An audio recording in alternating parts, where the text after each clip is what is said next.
Sa ngalan ng Ama at ng Anak at ng Espiritu Santo, Amen. sumainyo ang Panginoon. At sumainyo rin. Pagpapala din at kagalingan para sa lahat ng mga may sakit na ating ipinagdarasal at gayon din para sa ating mga personal na pangangailangan. At upang tayo maging marapat gumanap sa ating banal na pagdiriwang, atin munang pagsisihan ng ating mga nagawang pagkukulang at mga pagkakasala. Inaamin ko sa makapangyarihang Diyos at sa inyo mga kapatid, na lubha akong nagkasala sa isip, sa salita at sa gawa, at sa aking pagkukulang. Kaya isinasamo ko sa mahal na Birheng Maria, sa lahat ng mga anghel at mga banal, at sa inyo mga kapatid, na ako'y panalangin sa Panginoong ating Diyos. Kaawaan tayo na makapangyarihang Diyos, patawarin tayo sa ating mga kasalanan, patnubayan tayo sa buhay na walang hanggan. Amen.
Manalangin tayo.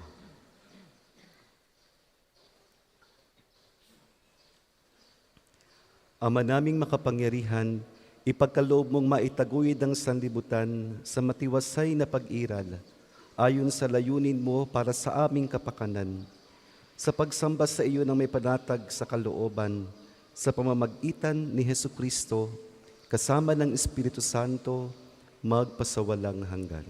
Amen.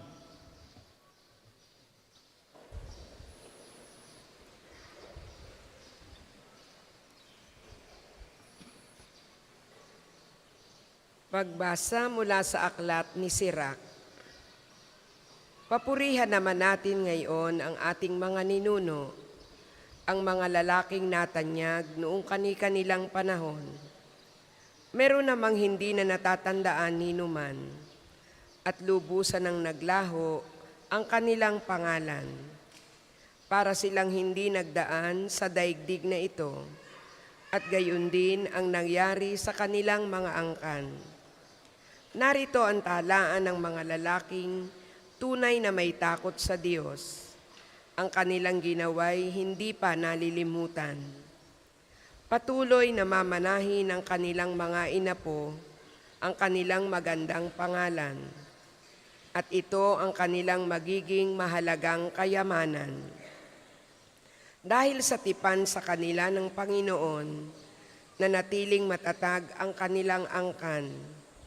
At alang-alang pa rin sa kanila ay magpapatuloy hanggang sa kanilang kaapu-apuhan. Hindi mapuputol ang kanilang lahi at hindi maglalaho ang kanilang katanyagan. Ang salita ng Diyos. Salamat sa Diyos. Ang tugon po sa Salmo, Panginooy nagagalak sa hirang niyang mga anak. Panginooy nagagalak sa hirang niyang mga anak. Ang Panginooy purihin, awitan ng bagong awit. Purihin sa pagtitipon ng tapat sa pananalig. Magalak ka, O Israel, dahilan sa manlilikha. Dahilan sa iyong hari, ikaw Siyon ay matuwa. Panginooy nagagalak sa hirang niyang mga anak. Purihin sa pagsasayaw, purihin ang kanyang ngalan.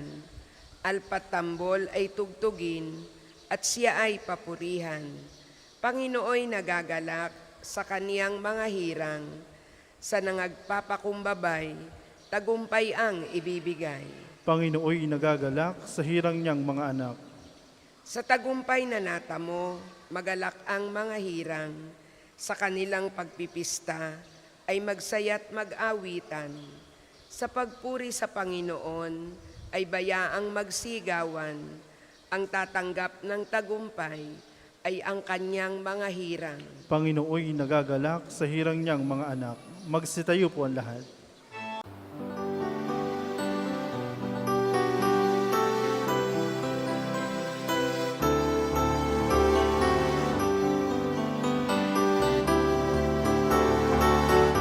Alleluia, alleluia, alleluia.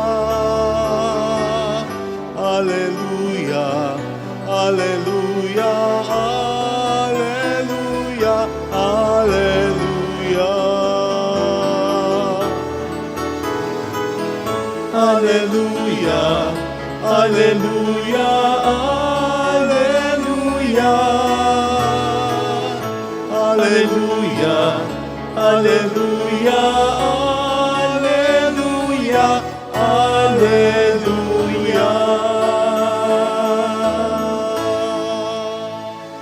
Sumainyo ang Panginoon, At sumainyo rin. ang mabuting balita ng Panginoon ayon kay San Marcos. Papuri sa iyo, Panginoon. Sa gitna ng pagbubunyi ng mga tao, pumunta si Jesus sa Jerusalem at pumasok sa templo. Pagkatapos tingnan ang lahat ng bagay doon, lumabas siya at nagbalik sa Bitanya kasama ang 12. Palibhas ay gumagabi na noon. Kinabukasan nang sila'y pabalik na mula sa Bitanya, nagutom si Jesus. Natanaw nito sa di kalayuan ng isang puno ng igos na madahon. Nilapitan niya ito upang tingnan kung may bunga. Ngunit wala siyang nakita kundi mga dahon, sapagkat hindi pa panahon ng igos noon. Kaya sinabi niya sa puno ng igos, wala nang makakain pa ng iyong bunga. At ito'y narinig ng kanyang mga alagad. Pagdating nila sa Jerusalem, pumasok sa templo si Jesus at kanyang ipinagtabuyan ang mga nagbibili at namimili roon at ipinagkataob ang kanilang mesa sa mga namamalit ng salapi at ang upuan ng mga nagtitinda ng kalapati. Pinagbawalan niyang magdaan sa loob ng templo ang sinumang may daladalahan at tinuruan niya ang mga tao. Sinabi niya, nasusulat, ang aking bahay itatawaging bahay dalanginan ng lahat ng bansa, ngunit ginawa ninyong pugad ng mga magnanakaw. Narinig ito ng mga punong saserdote at ng mga iskriba. At buhat nooy humanap sila ng paraan upang mapatay si Jesus, sapagkat natatakot sila sa Kanya dahil sa humahanga ang lahat ng tao sa Kanyang turo. Pagdating ng gabi, lumabas na naman ng lungsod si Jesus at ang Kanyang mga alagad. Kinaumagahan, pagdaan nila'y nakita nilang patay na ang puno ng igos. Naalaala ni Pedro ang nangyari at kanyang sinabi kay Jesus, Guro, tingnan ninyo, namatay ang puno ng igos na sinumpa ninyo. At sumagot si Jesus, Manalig kayo sa Diyos at tandaan ninyo ito, kung sabihin ninyo man sa bundok na ito, umalis ka riyan, tumalon ka sa dagat, na hindi siya nag-aalinlangan, kundi nananalig na mangyayari ang sinasabi niya, ito'y gagawin ng Diyos para sa Kanya. Kaya't sinasabi ko sa inyo, anuman ang hingin ninyo sa panalangin, Manalig kayong matanggap na ninyo iyon at matanggap nga ninyo. Kapag kayo'y mananalangin, patawarin muna ninyo ang nagkasala sa inyo upang ipatawad din sa inyo ang inyong amang nasa langit ang inyong pagkakasala. Ngunit kung hindi kayo magpatawad, hindi rin naman kayo patawarin ng inyong amang nasa langit. Ang mabuting balita ng Panginoon. Pinupuri ka namin, Panginoong Hesukristo.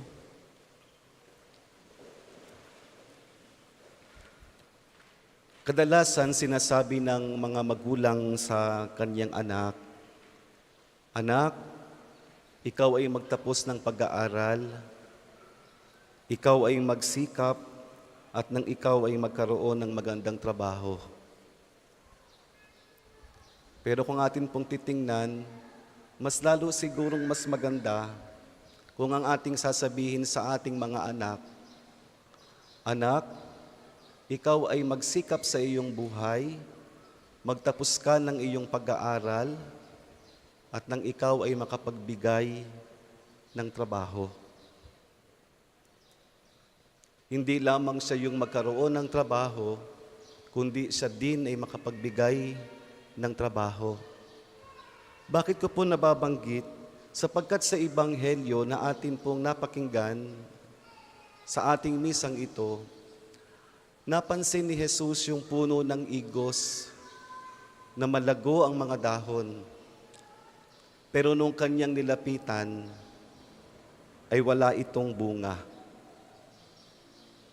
Yung puno ng igos ay lumago sa kanyang sarili, subalit hindi naman siya nagbibigay ng bunga. Sapagkat ang bunga ay ito'y para sa kapakinabangan ng iba, hindi para sa sariling puno. Kaya yung sinasabi natin, walang puno na kinain ang kanyang sariling bunga, kundi yung igos ay lumago sa kanyang sarili, pero hindi nagbibigay ng bunga. Kaya ang sabi ng ating Panginoong Hesukristo, kailanman ay wala nang makakatikim ng iyong bunga. At meron do pong 4 na dahilan para natin masabi sa ating sarili na tayo ay isang taong namumunga at tayo isang taong umuunlad. Yung pong una, ayon sa pag-aaral, ikaw ay masasabing namumunga at umuunlad kung ikaw ay masaya at kontento sa iyong buhay. Mayroong taong may bunga pero hindi masaya sa kanyang buhay. Hindi kontento sa kanyang buhay bagamat mayroon siyang bunga. Naghahanap at naghahanap pa din ng bunga. Hindi masaya sapagkat yung mga bagay na mayroon siya ay parang kulang pa din. Kaya hindi siya kontento. Pangalawa, ang isang tao ay masasabi nating mabunga kung kanyang nakamit at naisakatuparan ang kanyang pangarap. May mga taong nakamit yung pangarap, pero hindi naman niya ito naisakatuparan. Bakit? Sapagkat nagpabaya, naging mapagmataas, naging palalo, at naging mayabang. Nakamit niya yung kanyang pangarap, pero hindi naman niya ito naisakatuparan. At yung pangatlo, ang isang tao ay namumunga kung nabubuhay siya ng mayroong kabuluhan. At tayo adalhin sa pang-4, sapagkat kung tayo'y nabubuhay na mayroong kabuluhan, tayo'y mayroong naiaambag sa lipunan o sa simbahan na ating kinabibilangan. Kaya yung ating bungay hindi para sa ating sarili. Sabi ko sa inyo kanina, walang puno na kumakain ng kanyang sariling bunga. Dapat yung kanyang bunga Dapat yung kanyang pag-unlad sa buhay na ito ay pinakikinabangan at nakakapagdulot din para sa pangangailangan ng iba. Kaya nung si Kristo tumingin dun sa puno ng igos, malago siya sa kanyang sarili, pero walang naibabahagi para sa pangangailangan ng iba. Kaya ang sabi ni Jesus, hindi ka na makapamumunga. At bilang panghuli, tama yung sinasabi ng ating mga ninuno at mga matatanda na kapag ang isang puno ay namumunga, ay marami ang bumabato. Normal po yun sa buhay natin. Hindi mawawala sa buhay natin na kapag tayo ay namumunga, ay mayroong mga taong pilit tayong babatuhin. Pero kahit tayo ay binabato, hindi tayo tumitigil sa paggawa ng mabuti at sa pagbabahagi ng ating bunga.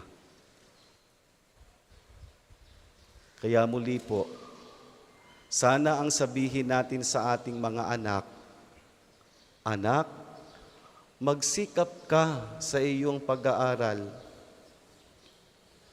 Hindi lamang para ikaw ay magkaroon ng magandang trabaho, kundi para ikaw din ay makapagbigay ng trabaho.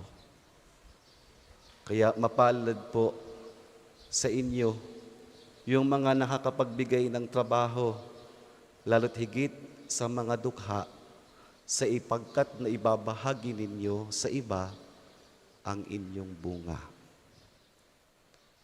Pagpalain tayo ng pong may kapal. Handog namin sa iyo, Ama, ang tinapay at alak na ito.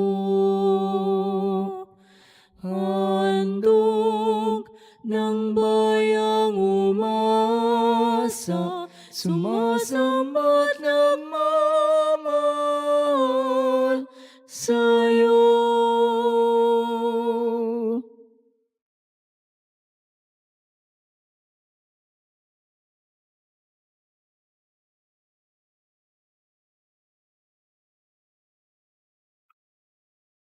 Magsitayo po ang lahat.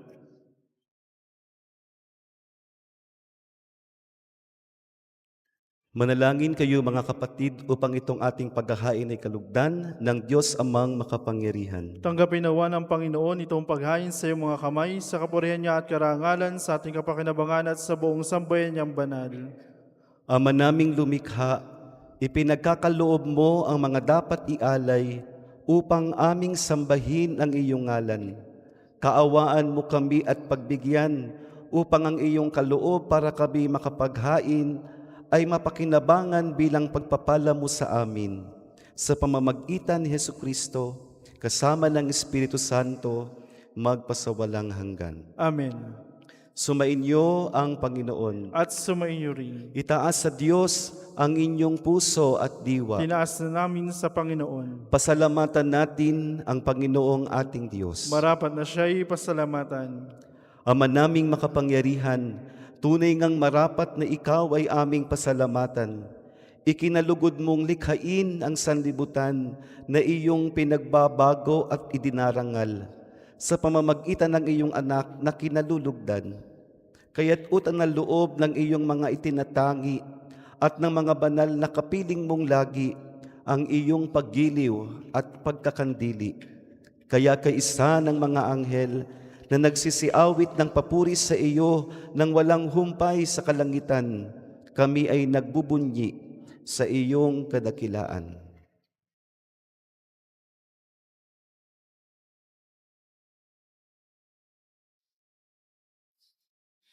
Santo, Santo, Santo, Panginoong Diyos ng mga hukbo, napupuno ang langit at lupa ng kadakilan mo. Hosana, Hosana sa kaitaasan. Pinagpalang na paririto sa ngalan ng Panginoon. Hosana, Hosana sa kaitaasan. Kung hindi kayang lumuhod, manatili pong nakatayo na may paggalang.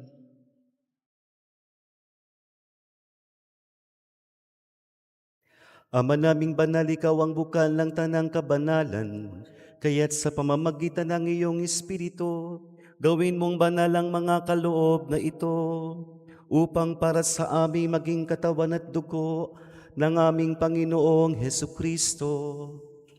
Bago niya pinagtiis ang kusang loob na maging handog, hinawakan niya ang tinahapay. Pinasalamatan kanya, pinaghati-hati niya iyon, iniabot sa kanyang mga alagad at sinabi, "Tanggapin ninyong lahat ito at kanin, ito ang aking katawan na ihahandog para sa inyo."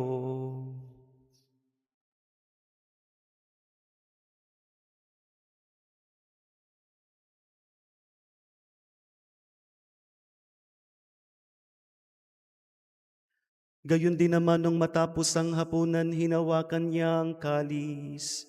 Muli kanyang pinasalamatan, iniabot niya ang kalis sa kanyang mga alagad at sinahabi, "Tanggapin ninyong lahat ito at inumin.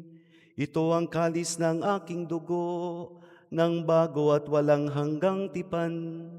Ang aking dugo na ibubuhos para sa inyo at para sa lahat, sa ikapagpapatawad ng mga kasalanan. Gawin ninyo ito sa pag-alaala sa akin."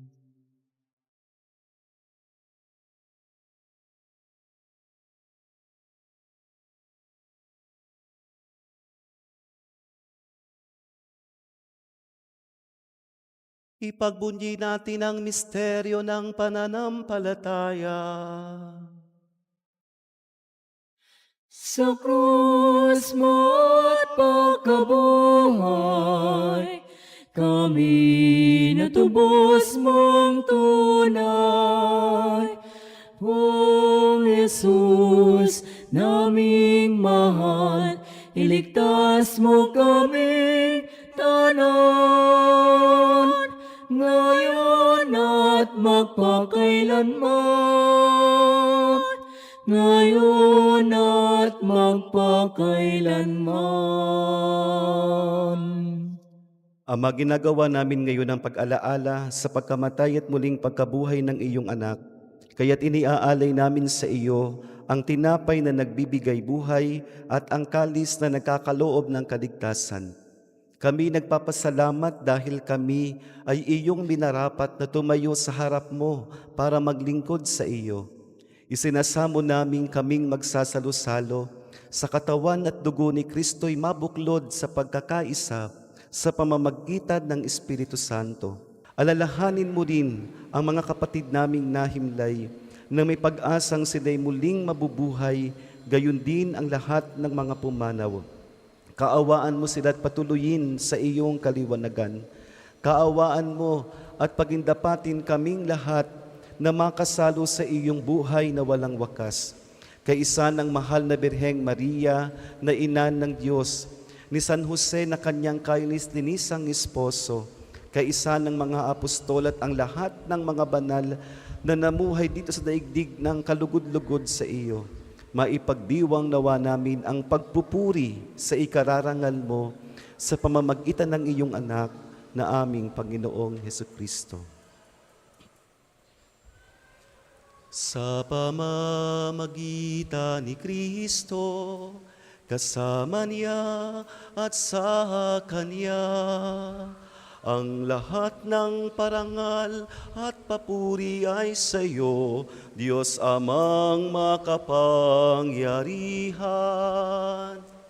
Kasama ng Espiritu Santo, magpasawalang hanggan.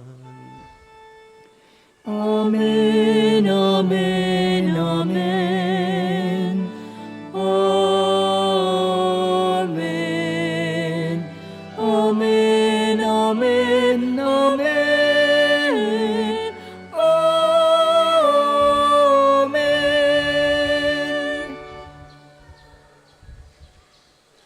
Sa tagabi ng kagaling na utos at turo ni Jesus na Panginoon natin at Diyos, awitin natin ngayon ang Ama namin ng buong lakas loob.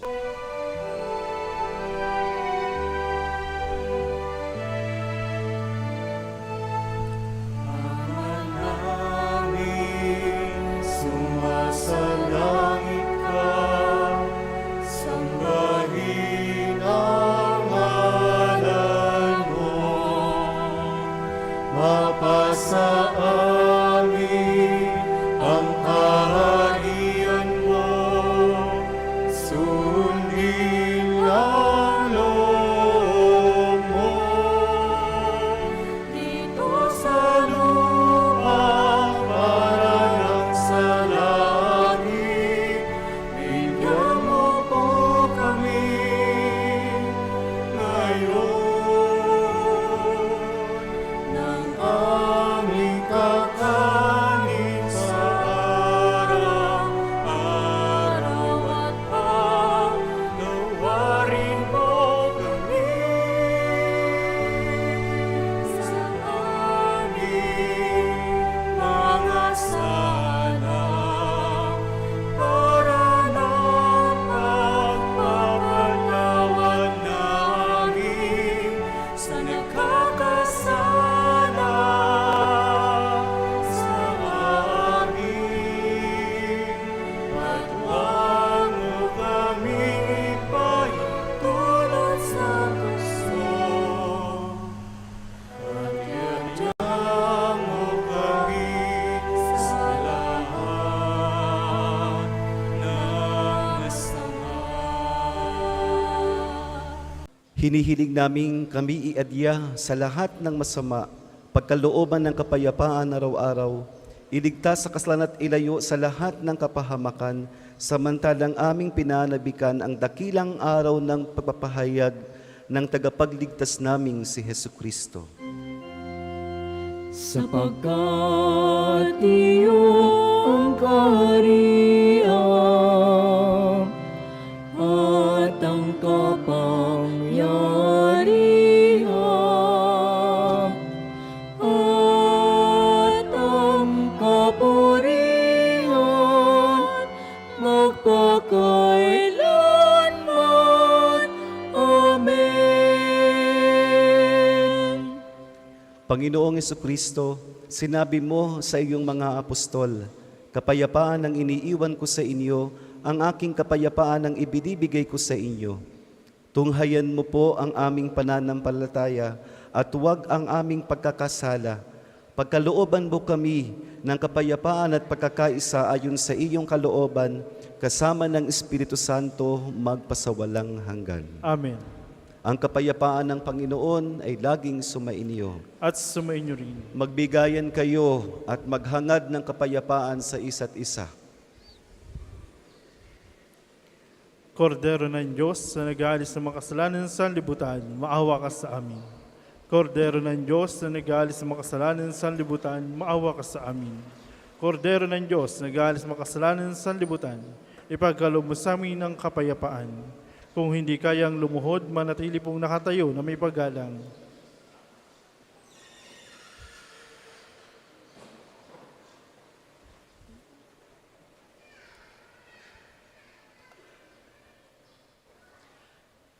Ito ang kordero ng Diyos na nag-aalis ng mga kasalanan ng sanlibutan. Mapapalad tayong lahat na kanyang inanyayahang dumulog sa kanyang banal na piging. Panginoon, hindi ako karapat-dapat na magpatuloy sa iyo, ngunit sa isang salita mo lamang ay gagaling na ako.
Manalangin tayo.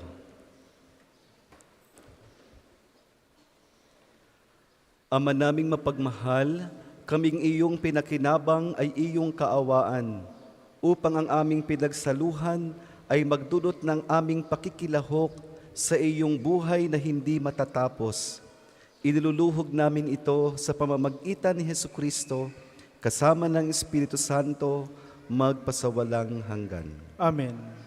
Sumainyo ang Panginoon. At sumainyo rin. Pagpalain kayong lahat ng makapangyarihang Diyos, Ama, Anak at Espiritu Santo.